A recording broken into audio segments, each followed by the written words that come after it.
Seguimos en UPAO Noticias, edición mediodía.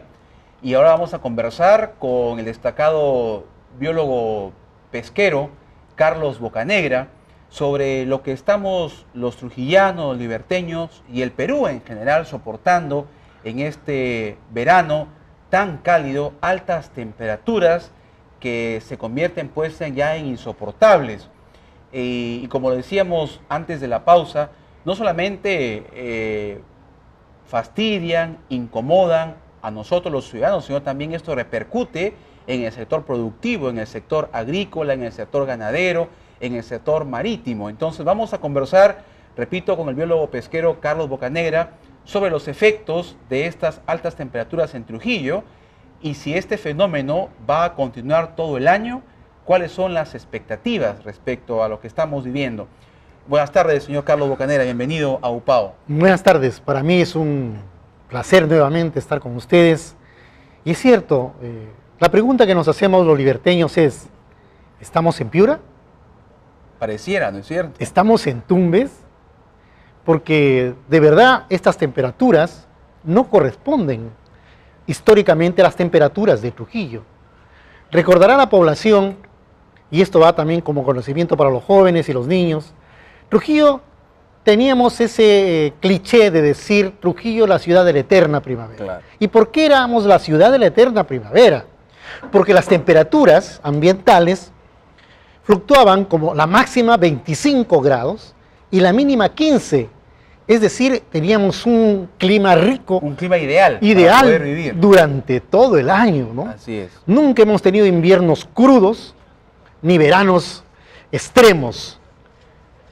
Pero quiero decirles que el día de ayer se ha vuelto a romper el récord histórico de temperatura en Trujillo, la temperatura ambiental.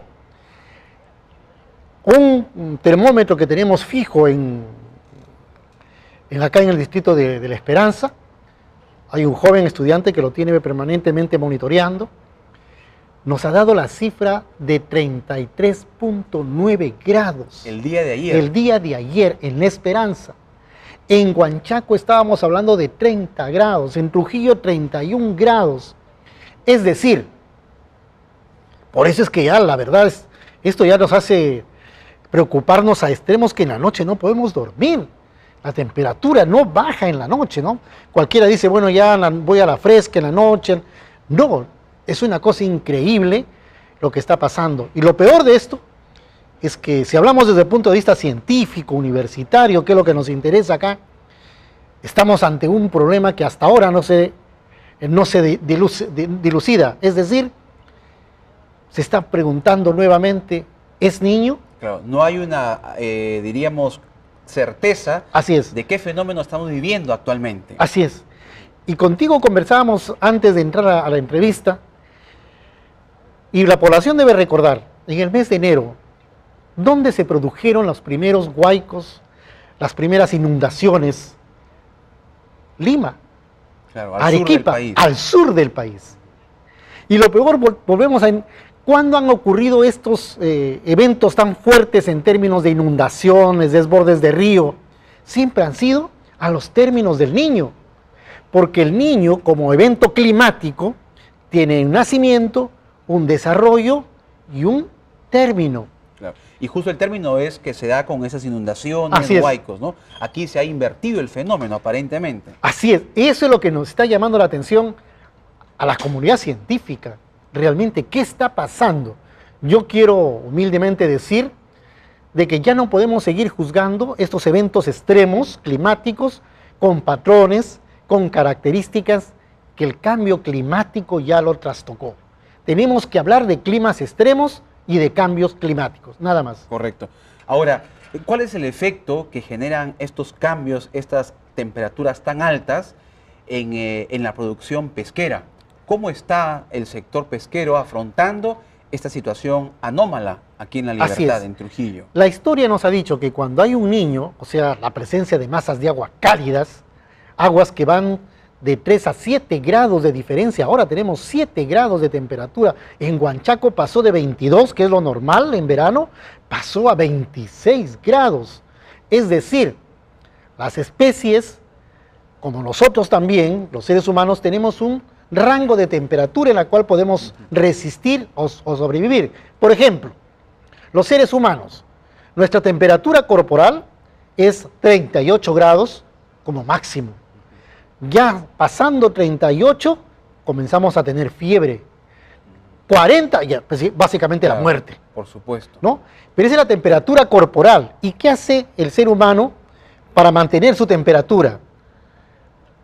El hipotálamo es el que regula la temperatura del ser humano. ¿Qué hace? A través de la transpiración, ¿no? A través de la orina, ¿qué cosa hacemos? Eliminamos líquidos. Así es. Esa es una manera de regular la temperatura. Pero ¿qué pasa si no ingerimos líquidos? Vamos a terminar Nos deshidratamos. deshidratados. Así es. ¿Y quiénes son los más vulnerables? Los niños y los ancianos. Por eso que el impacto en este minuto en la salud es terrible. Pero cuando tú me decías del impacto en la pesca, igual. Los peces, los mariscos, llámese los mamíferos, todos tienen un rango de temperatura ideal. Los que soportan amplios rangos de temperatura se les conoce como euritermos. O sea, que soportan temperaturas amplias. Euri, amplio. Y aquellos animales que soportan pequeños rangos se conoce como estenotérmicos. Ejemplo, la anchoveta. La anchoveta es estenotérmica, es decir, no soporta temperaturas altas. No está, su hábitat no son temperaturas No altas. es, inmediatamente se profundiza buscando agua o migra, buscando al sur aguas frías. Eso se refleja en otras especies. Pero además tenemos algo positivo porque a la ausencia de las especies que no soportan aguas cálidas, vienen otras que sí aprovechan ese rango de ampliación de temperaturas. Esto ya lo conocemos. La pesca en este minuto, por ejemplo, está decayendo porque no está adaptada para poder capturar especies propias de aguas cálidas. Y eso ya no es de ahora. Entonces aquí hay un problema serio. En la agricultura, por ejemplo, un caso muy típico es con la caña de azúcar. Hemos estudiado en la caña de azúcar. ¿Qué pasa? La caña de azúcar crece, pero el rendimiento de la sacarosa disminuye. ¿Y por qué? Porque tiene también su rango límite de temperatura. Es decir, uno no puede ser sometido a un choque o a un shock térmico, ¿no? Prácticamente nos vemos limitados y alterados. Esto tiene un impacto y ahora sí también me gustaría que la población entienda. Recuerden el 82, 83 en Trujillo, la cantidad de insectos que caían, Claro. ¿no es cierto? La cantidad de langostas.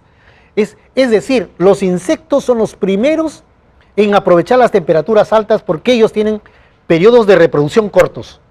El ser humano, por ejemplo, se reproduce en 9 meses, pero los insectos, estos se reproducen de una manera espectacular. Y a eso asociado las bacterias. Claro. Ahora, el último fenómeno del Niño fue el 98, ¿verdad? Así es.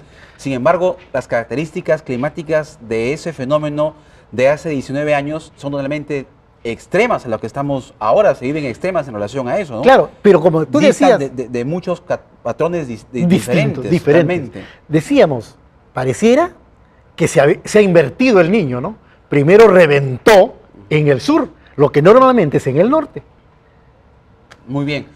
Ya para finalizar, y es común ver que se generan lloviznas en distritos, más no en otros que son cercanos, que pertenecen a la misma provincia, por ejemplo. ¿Cómo entender ese fenómeno? Sí, para empezar, las poblaciones que están cerca al mar, las temperaturas son de todas maneras menos que las que están alejadas del mar. Por eso que las esperanzas son mucho más altas. Está mucho más cerca Está- al mar. Ujú.